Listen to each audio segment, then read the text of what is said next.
안녕하세요. 저는 30대 중후반 치과 전문의로 얼마 전에 개업한 남자입니다. 제가 개업을 할 수 있었던 건 정말 일에만 매달려서 열심히 했기 때문인데요. 제가 이렇게 일을 열심히 할 수 있었던 건 전부 제 아내 덕분이라고 할 수 있겠네요. 좋은 의미는 아니지만요. 저희 집은 그렇게 유복하지 않았습니다. 그래도 자식 교육은 열심히 하겠다는 부모님의 의지로 공부하는 데에는 아무런 불편함을 느끼지 않았어요. 부모님께서는 그야말로 돈 되는 일은 다 하셨습니다. 재활용 쓰레기 버리는 날에는 폐지를 주우러 밖에 나가시기도 하고, 어머니께서는 아침에는 건물 청소를 하시고 오후부터 저녁까지는 요양원으로 가셔서 도우미 일을 하셨죠. 아버지께서는 새벽에는 신문 배달을 하셨고 마치면 슈퍼에 나가서 일을 하셨습니다. 그런데 제가 어렸을 때까지만 해도 슈퍼에서 술도 마시고 안주도 팔고 이런 것이 가능했었기 때문에 가게에 손님들이 가셔야만 문을 닫고 집으로 들어오실 수 있었어요. 그게 새벽 1시 또는 2시가 되다 보니 부모님은 제대로 잠도 못 주무시면서 돈을 벌고 다니셨죠. 그만큼 집에 소홀히 할 수밖에 없었지만 서운하다고 생각하지 않았습니다. 오히려 돈을 잘 벌어서 부모님께 효도해야지 하는 생각뿐이었죠. 참 이게 좋은 건지 나쁜 건지 제 외모가 좀 좋은 편은 아니라서 여자친구 한 번 생긴 적도 없어서 전 덕분에 공부에만 집중할 수 있었습니다. 저에게는 재수라는 기회조차 없는 것 같다는 생각에 선생님께 문제집을 받기도 하면서 손에서 책이나 문제집을 놓은 적이 없어요. 그 덕분일까요? 저는 치과대학에 입학할 수 있었습니다. 제가 치과대학에 합격했다는 소식을 전했을 때 어머니와 아버지께서 고생했다고 눈물을 흘리시는 모습을 보니 가슴이 뭉클하더라고요. 치과대학의 학비는 비싸기도 했지만 최대한 장학금을 받기 위해서 노력했고 방학 때 공부할 시간도 벅찼지만 잠을 줄여가면서 아르바이트를 해서 열심히 학비를 벌기도 했어요. 하지만 인턴 레지던트로 일을 할 때는 다른 일을 할 수가 없어 어쩔 수 없이 부모님께 손을 빌려야만 했습니다. 이제 곧이라는 생각 하나만으로 버티면서 열심히 했죠. 군대를 제대하고 나니 전문의를 따고 나니 교수님께서 좋게 봐주신 것인지 후배를 소개시켜 줄 테니 후배의 치과에서 일해보면 어떻겠냐고 물어보시더라고요.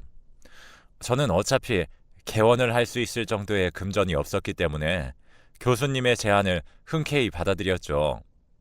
그렇게 저는 페이닥터가 되었습니다. 솔직히 페이닥터의 페이가 그렇게 적거나 하진 않습니다. 오히려 그 금액을 듣고 놀랄 정도였죠. 저는 그곳에서 열심히 일을 해야겠다 생각했어요. 한 가지 걸리는 것이 원장님께서 저에게 웬만하면 마스크를 계속 끼고 있어 주길 바란다는 것이었습니다. 치과 전문의 특성상 마스크를 자주 쓰고 있기에 상관없었지만 그 이유가 무엇 때문인지 알고 있기에 마음이 씁쓸하긴 했죠. 솔직히 저 같아도 좀 잘생긴 선생님이 봐주길 바랄 것 같았거든요. 그렇게 제 외모에 대한 자신감이 떨어져 있을 때 그나마 절 봐주었던 건 제 전 아내였습니다. 아내는 무역회사에 다니는 회사원이었는데 저희 치과에 처음 왔을 때 제가 담당을 하게 되었죠.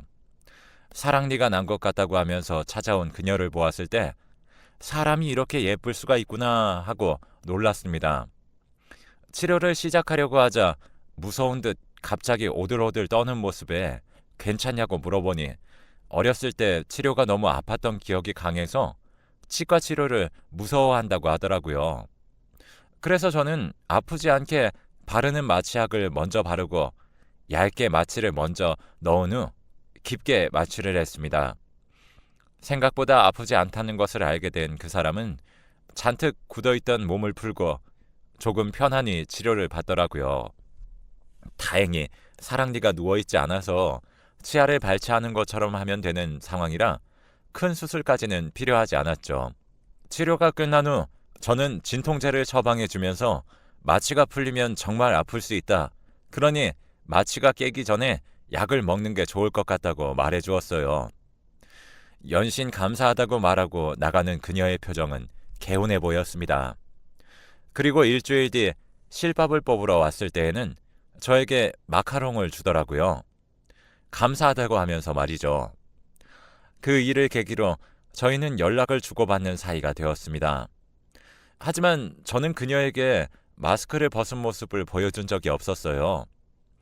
전 걱정을 하면서 그녀에게 말했습니다. 그러자 밖에서 한번 만나자고 그녀가 제안을 하더라고요. 매도 빨리 맞는 게 낫겠다 싶어 그 주 주말에 만나기로 했어요. 커피를 좋아한다는 그녀를 위해 카페에서 만나기로 하고 카페에 들어서니 그녀가 앉아서 핸드폰을 보고 있더라고요. 그 앞으로 가서 서니 저를 보고 깜짝 놀라 했습니다. 미안하다고 앞으로 연락 안 하고 싶으면 안 해도 된다 했더니 그런 게 아니라면서 마스크로는 눈썹이 진해서 무서운 인상일 줄 알았는데 전혀 그렇지 않아서 오히려 좋다며 제게 웃어주었습니다. 제 원래 모습을 보고도 변하지 않는 모습을 보여주는 그녀는 얼굴도 예쁘고 마음씨도 예쁜 천사인가 싶더라고요. 그 뒤로 몇 번을 더 만나며 연인으로 발전했습니다. 그리고 3년 정도 연애를 끝으로 저희는 결혼을 했어요. 그 사람은 홀어머니 밑에서 자랐는데 장모님께서는 저희의 결혼 소식에 깜짝 놀라시며 딸을 잘 부탁한다며 제 손을 꼭 잡아주시더라고요. 저희 부모님께서는 뭐 말할 것도 없었죠. 결혼 생활은 하루하루가 행복했습니다. 잠에서 깨어나 눈을 뜨면 천사가 눈앞에 있었으니까요. 그녀는 회사 일로 바쁜 와중에도 꼭 제 식사를 챙겨주고 싶어 했고, 특히 야근으로 제대로 못 챙겨준 다음날 저녁 식사는 거한 한상이 나올 정도로 제 식사를 잘 챙겨주었습니다. 제 월급을 맡겨도 꼼꼼하게 이것저것 펀드니 연금이니 나누어서 잘 저금도 하는데 정말 훌륭한 아내를 만난 것 같더군요. 그런데 어느 날 저녁을 먹는데 아내가 표정이 어둡길래 저는 회사에서 무슨 일 있냐고 물어보니 한참을 말을 못했죠. 대체 무슨 일이 있었냐는 말에 아내는 조심히 입을 열었습니다. 회사에서 거래처와 협업으로 사원을 1년 동안 거래처 회사가 있는 미국에 보내서 일을 배우게 하는데 거기에 자기가 뽑혔다고 하더라고요. 솔직히 자기는 가고 싶다면서요. 아이가 없는 지금이 아니면 영영 없을 기회라면서 하지만 혼자 있을 제가 마음에 걸린다고 했습니다. 하지만 저는 저 때문에 아내가 기회를 놓치는 게 싫었어요. 그래서 흔쾌히 다녀오라고 커리어를 높일 수 있는 기회를 놓치지 말라면서 그녀의 등을 떠밀어 주었죠. 그러자 연신 고맙다고 말하며 저를 꼭 안아주는 아내의 모습에 그녀를 보내주는 것에 대해 잘한 결정이라고 생각했어요. 한 달 뒤 그녀는 미국에 있는 거래처로 향했습니다. 저는 평소보다 빈자리가 몇 배는 더 크게 느껴지는 집에서 생활하기 시작했죠. 시차가 있어 오래 통화는 하지 못했지만 그래도 매일매일 전화하며 그리운 마음을 다독이면서 지냈습니다. 그렇게 그녀를 보낸 지 6달 정도 되었을 때 저에게 날벼락 같은 소식이 전해졌어요. 병원이라면서 혹시 김민영 씨의 남편분 되시냐고 물어보더라고요. 저는 맞다고 하면서도 병원이라는 말에 정신이 없었습니다. 병원 관계자는 그 사람이 교통사고가 났으며 지금 혼수 상태라고 하는 겁니다. 그러면서 뱃속의 아이도 위험한 상황이라고 했어요. 그 말에 저는 머릿속이 하얘지는 것 같았습니다. 저희는 피임을 했었기 때문에 아이가 생길 이유가 없었습니다.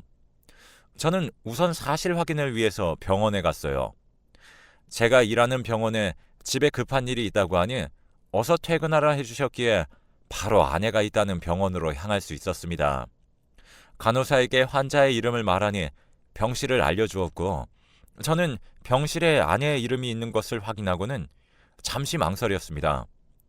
혹시 이곳에 있는 사람이 아내와 같은 이름을 가진 동명이인은 아닐까?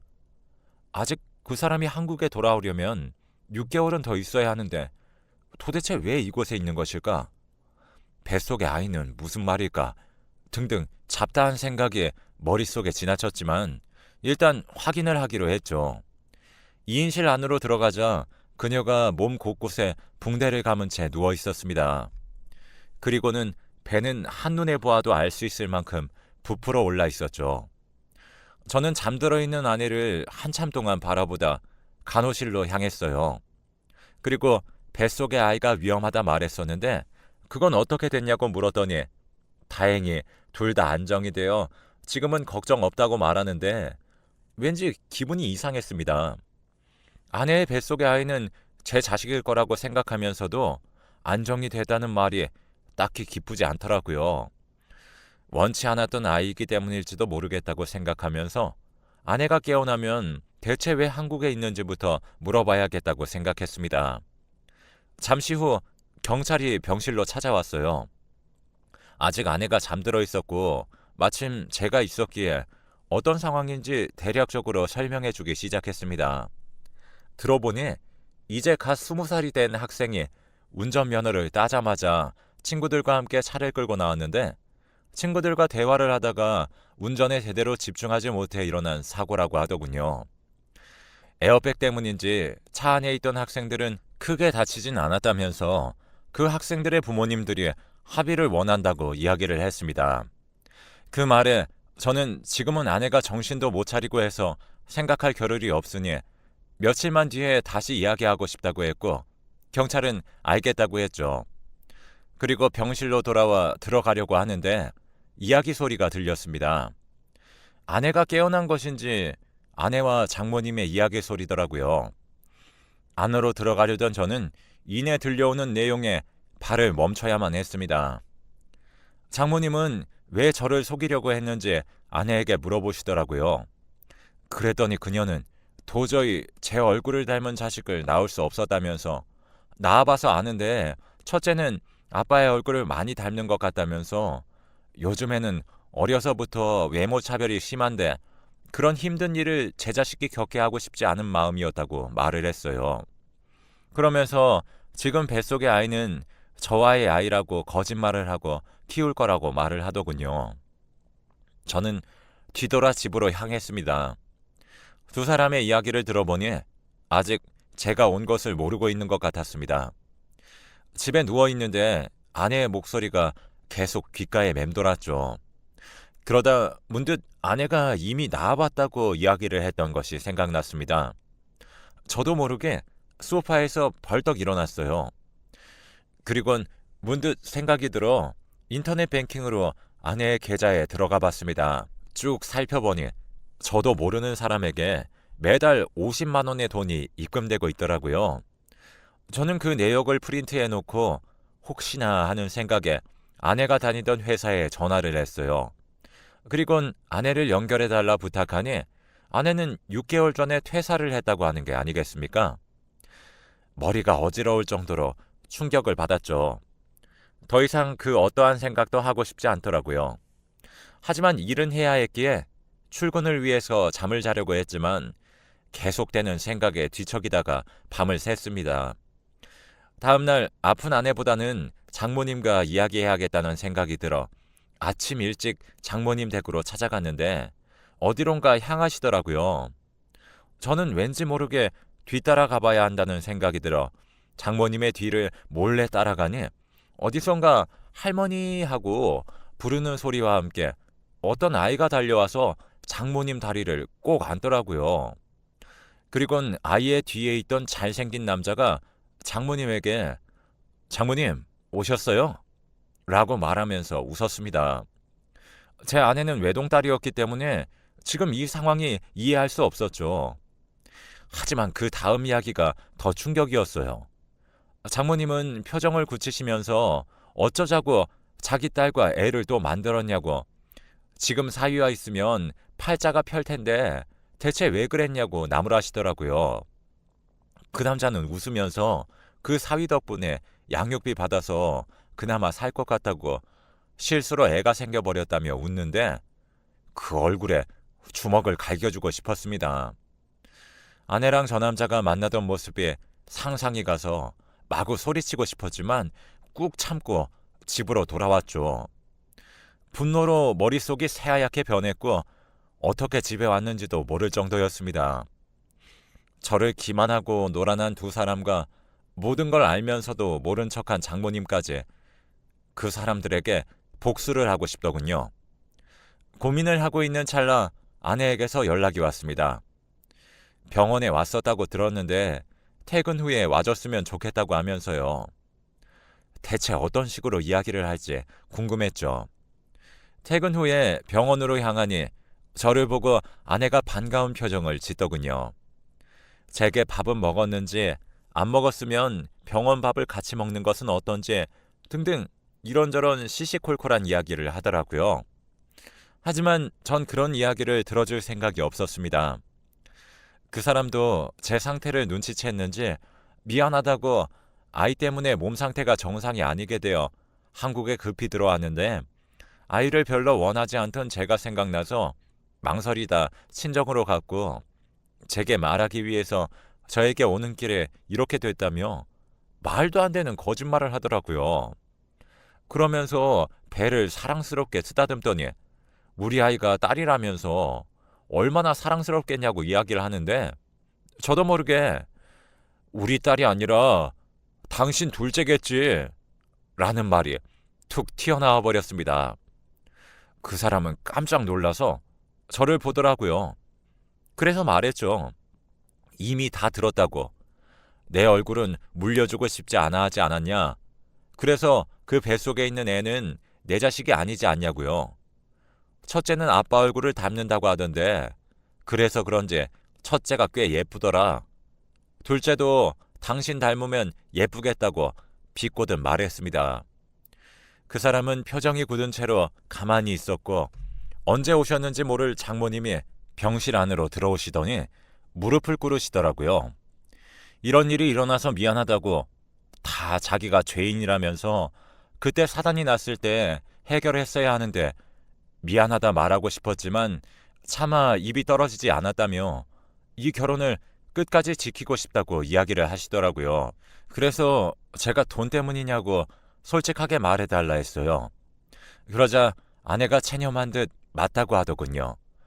처음에는 돈 때문에 접근했던 게 맞다면서 뱃속에 아버지란 작자는 아르바이트만 하면서 살고 있다며 그나마 얼굴이 반반하고 서로 잘 맞아서 결혼한 뒤에도 종종 만남을 가졌다고 하더라고요. 저랑은 잘 안 맞았다고 하는데 남자로서 자존심이 와르르 무너졌습니다. 그 사람은 저에게 다 들킨 거 그냥 끝내겠다는 심정인 건지 저에게 그동안 말하지 못했던 것을 다 말하더라고요. 아내가 야근하는 날은 그 남자를 만나던 날이었다고 했습니다. 다음날 거하게 한상을 차려줬던 것도 저에 대한 죄책감을 덜기 위한 것이었다고 하더군요. 그러면서도 자기에게 잘하는 저에게 마음이 생겼었다고 말은 하더군요. 제발 이 아이를 우리 아이라고 생각하고 살면 안 되겠냐고. 이렇게 다 밝히게 됐으니 그 남자와의 인연은 아예 끊고 첫째도 데리고 와서 저랑 가족으로 살고 싶다고 하는 모습이 어이가 없었죠. 가족으로 살고 싶었다면 그냥 회사 다니고 하다가 아이가 생겼다고 말하지. 왜 굳이 외국으로 간다고 하면서 떠났냐고 하자 처음에는 아이가 생겼다는 것에 외도를 들킬까 겁이 나서 몰래 낳고 오려고 했다고 합니다. 그리고 몸도 다시 만들고 다른 회사에 취직해서 스카웃 받았다고 그러려고 했는데 그 남자랑 다시 보내다 보니 제가 생각이 났고 뱃속의 아이를 제 아이라고 할 방법을 고민하다가 교통사고가 났다고 하더군요. 자기를 위해 살아주는 저를 떠나기 싫다면서 자기가 잘못했다고 펑펑 울고 있는 그 사람의 모습을 바라보는데 마음이 약해지는 게 느껴졌지만 마음을 다잡았습니다. 이혼 서류는 등기로 보내겠다고 말했어요. 소송을 걸려고 해봤자 그 뱃속에 외도의 증거가 있기 때문에 당신이 이길 방법은 없다. 오히려 나에게 돈을 주게 될 거라면서 등기로 받자마자 도장 찍어서 보내라고 했죠. 제 말에 장모님은 여전히 무릎을 꿇은 채로 제 손을 잡으면서 딸이 정신을 차렸다고 한 번만 봐달라고 했지만 저는 장모님의 손을 뿌리치고 그대로 병실을 나왔습니다. 그리고 그 사람이 이혼 서류를 보내자마자 접수하고 그 뒤로 미친 듯이 일하기 시작했죠. 그리고 일주일 전에 제 병원을 가질 수 있게 되었어요. 부모님은 아직 제가 젊고 배경이 좋으니 재혼을 할 수 있을 거라고 하지만 저는 앞으로 결혼은 하지 않고 살 것 같아요. 하지만 아이가 눈에 밟히는 것이 한 부모여도 경제적 여건이 되면 아이를 입양할 수 있다고 하니 아마도 조금 더 제가 안정이 되면 용기를 내서 아이를 입양하고 싶다고 생각하고 있습니다. 제가 좋은 아빠가 될 수 있을지 모르겠지만 저를 위해서 부모님께서 열심히 노력하셨던 것을 생각하면 저도 그때가 되면 좋은 아빠가 되려고 합니다. 제 이야기를 들어주셔서 감사합니다.